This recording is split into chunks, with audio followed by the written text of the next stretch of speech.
Hey everybody, it's Cindy here, and I'm going to talk to you today about radical relationships. Many people come to me with issues around their relationships and how to make them better and feel better in their relationships. It's so important for all of us because our relationships with each other is what makes the world go round, right? And so I was thinking about doing my workshop this month on creating healthy relationships, and instead, the other day it came to my mind to have radical relationships. Radical relationships. And what does that mean? I mean, that just sounded so enticing to me. So I've coined the phrase, and I looked up the word radical, which is an adjective, and it means thorough and a far-reaching effect, major, profound, complete, and total. I mean, there's lots of synonyms like that for the word radical. And I thought, okay, if we had radical relationships, what would those look like? So let's raise the bar on what we expect in our relationships and head for radical relationships. And so I want you to think about the best of the best of the best of the relationships that you have out there, the ones that you feel the best in, and see if they even meet these criteria of what I've created for radical relationships and what I believe honestly is possible, and feel I have this in some of my relationships. Not all of them, but some of them, many of them, most of the time, and really wish this for you as well. So number one, now these are in no particular order, but these are some of the qualities of a truly radical relationship, which is, if it's possible for me, it's possible for you. Number one, total acceptance of each other in the relationship. Total acceptance. Total acceptance. You may have different political views. You may have different religious perspectives. They may have a habit you don't like, or a behavior you would never engage in. Or maybe you're the one that has, habits they don't like, whatever it is. But you can still totally accept one another in those relationships, whether you like it or not, or whether you believe in the same things or not, and give each other acceptance. And in a radical relationship, that's definitely what we do. Number two, instant forgiveness. Ooh, oh, instant. Woo, that's pretty quick. Instant forgiveness. So in other words, if you get upset because of something that's happened or something someone has said or whatever, that you will offer instant forgiveness. Now, a really radical thought that I'm going to bring up and just let you chew on it a little bit is there are some spiritual teachers who suggest that there is no need for forgiveness because there is no such thing as wrongdoing. Now, please don't lose your minds right now. I know how that sounds. I'm not even sure what I think about it, but I'm considering it. And what they mean, I think, is that people are always doing their very best, even if it looks like they're doing their worst. And so if we can just believe or say to ourselves, they're doing the best they can, they don't really mean to put harm upon me or whatever, that then there's really not a need for forgiveness because they're doing their best. Now, I'm not explaining that very well, and that's a deeper discussion for another time. But let's jump back over to instant forgiveness. We can all attempt this for sure. If we feel hurt and we acknowledge that with someone, we can also forgive them. And that really is about not saying to them, hey, it's A-okay, you just said that terrible thing to me. But instead, or that you're late every time, again and again, but instead it's by forgiving them, you're releasing yourself of any burden of what's going on from that person. You're letting it go, you're releasing it. So it's really a gift to yourself. And so I'd like you to consider doing that sooner rather than later, and maybe even instantly. And then constant appreciation. I think we take each other for granted so often in our relationships. We just come to expect certain things from people, and then it's just daily life or our routine with someone. And I'm talking about all of our relationships here, not any certain kind of relationship, but all of them. And so if you can constantly show your gratitude, thank people for things, point out things you really appreciate, maybe that you haven't thanked them for in weeks, months, or years, but really show that appreciation. Find things to really be thankful for about a person you're having in a relationship with. That adds such a radically wonderful quality to your relationships. Okay, and how about living in a conflict-free zone? What's that, Cindy? Is there such a thing? Yes, there is. The conflict is not required to have a relationship with someone.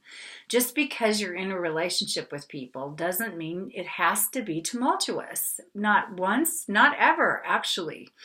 And when you're totally accepting people and forgiving instantly and appreciating them and noticing things you appreciate about them and accepting them for who they are, then this piece is easier too.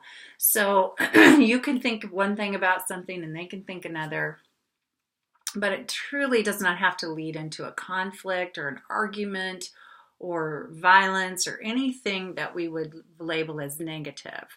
So learning to really respect and regard the other person's position on things, and hopefully finding compromise if you need to come to some middle territory together if you're on opposite poles about something. Otherwise, if it's just philosophical differences, you can agree to disagree and not create any conflict around it.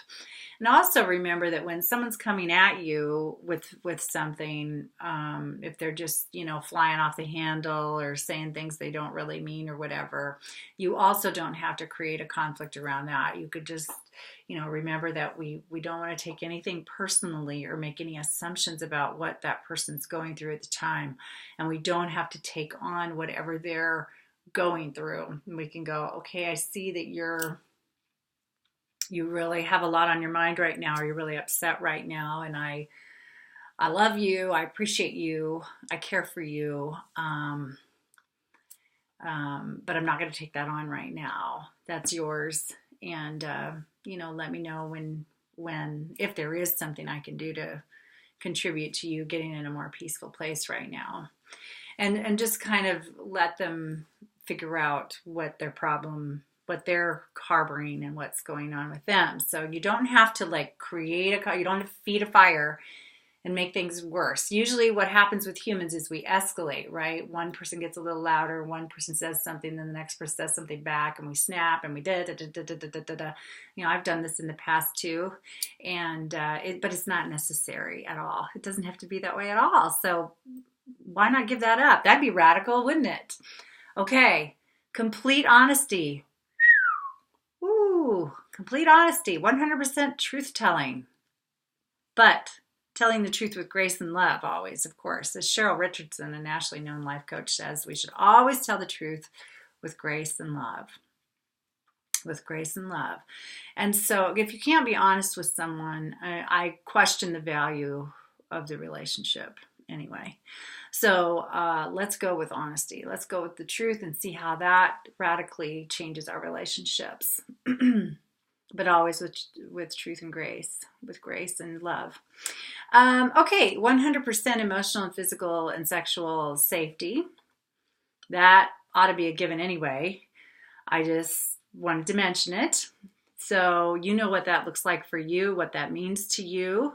And so make sure you've got that in your relationships. Otherwise, I would seriously question the relationship, the need of the relationship even continuing if there's not 100% emotional, physical, and sexual safety. Okay, number 7, healthy boundaries. This is finding balance in the relationship, only participating in ways that you want to in the relationship, only letting someone in as far as you want to let them in emotionally into your lives, or time-wise into your lives, or into your physical space into your lives.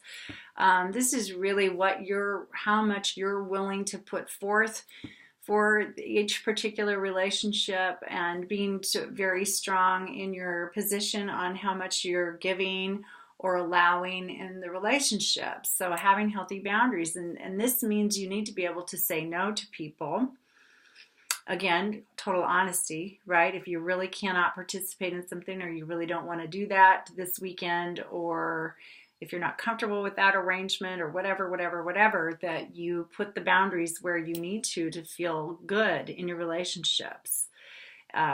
So that would be wonderful, to always be creating healthy boundaries and respecting the boundaries that other people put up with you. If they say, don't call me after 10 o'clock at night, that's one of my boundaries. I'm not gonna respond.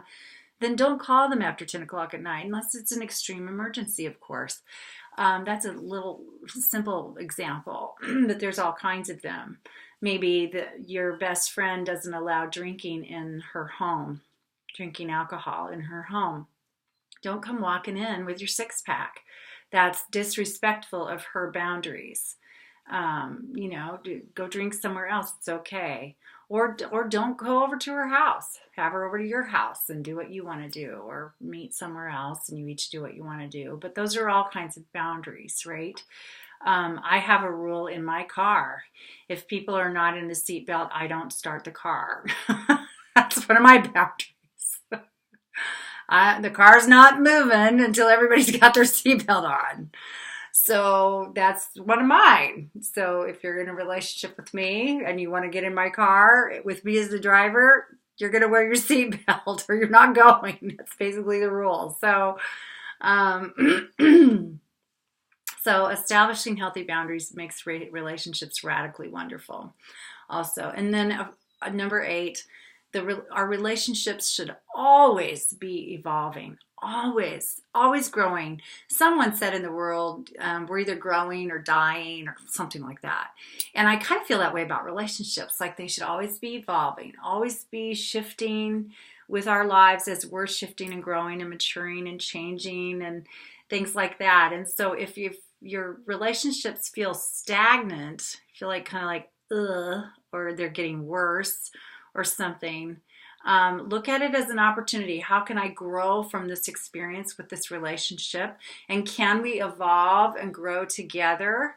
Can we evolve together? Some friendships can evolve and endure many changes, geographical changes, life changes. Some don't. Sometimes when your friend has a baby, for example, if you're not someone who's having babies, sometimes that their world becomes very young family focused, and maybe you are single and you're going to raise dogs, and maybe your lives are very different. But sometimes friendships can flow really easily through that. Sometimes when people get divorced, they lose their married coupled friends. And sometimes they don't, so it just depends. But your relationships, the radical relationships out there, the really, really strong ones, are ones that can ebb and flow through time. And if you're in a radical relationship and you realize that you are evolving differently, you're evolving differently, and it's actually best to just respectfully part ways, that's okay too. That's complete honesty. That's honesty and respect. And so appreciate the relationship for what it was, and let it go, release it. That can be a healthy boundary and decision too for everybody involved. So those are some qualities that I came up with that I think make relationships radical and wonderful. And I do believe it's possible for you and everyone out there to just be conscious of those things and be constantly striving toward those things and make your relationships really, really feel awesome. So I wish you a wonderful day, and I'll talk to you later. Talk to you again soon. Bye-bye.